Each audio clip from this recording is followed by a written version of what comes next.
ইসরায়েলের প্রধানমন্ত্রী বেনিয়ামিন নেতানিয়াহুর ওপর ভ্রমণ নিষেধাজ্ঞা আরোপ করেছে ইউরোপের দেশ স্লোভেনিয়া। বৃহস্পতিবার সরকারি এক বিবৃতিতে এ খবর জানানো হয়। এর আগে গত জুলাইয়ে দেশটির দুই কট্টর ডানপন্থী মন্ত্রীর ওপরও নিষেধাজ্ঞা দেওয়া হয়েছিল। স্লোভেনিয়া ইউরোপীয় ইউনিয়নের সদস্য রাষ্ট্র। দেশটি গত বছর ফিলিস্তিনকে রাষ্ট্র হিসেবে স্বীকৃতি দিয়েছে।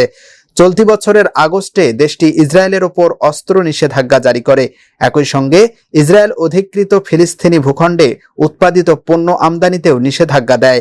2023 সালের অক্টোবর থেকে গাজায় সংঘটিত যুদ্ধাপরাধ ও মানবতাবিরোধী অপরাধের অভিযোগে আন্তর্জাতিক অপরাধ আদালত 2024 সালের নভেম্বরে নেতানিয়াহুর বিরুদ্ধে গ্রেপ্তারি পরোয়ানা জারি করে। এর আগে গত আগস্টে স্লোভেনিয়া প্রথম ইইউ দেশ হিসেবে ইসরায়েলের ওপর অস্ত্র নিষেধাজ্ঞা আরোপ করে। তারও আগে দেশটির দুই মন্ত্রী ইতামার বেন গভির ও বেজালেল স্মোট্রিচকে অবাঞ্ছিত ব্যক্তি ঘোষণা করেছিল দেশটি।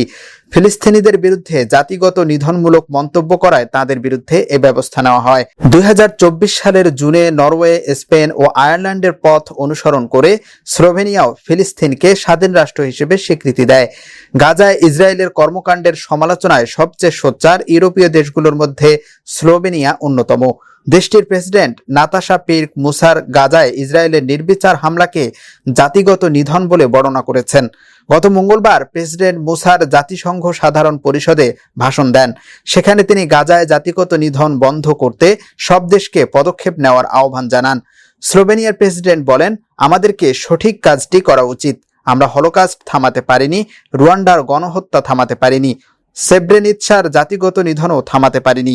আমাদের অবশ্যই গাজায় জাতিগত নিধন বন্ধ করতে হবে। এখন আর কোনো অজুহাত নেই, কোনো অজুহাতই চলবে না।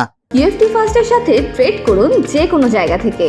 ক্যাম্পাসে ক্লাসের ফাঁকে, ঢাকার জ্যামে বসে কিংবা ঘরে বসে।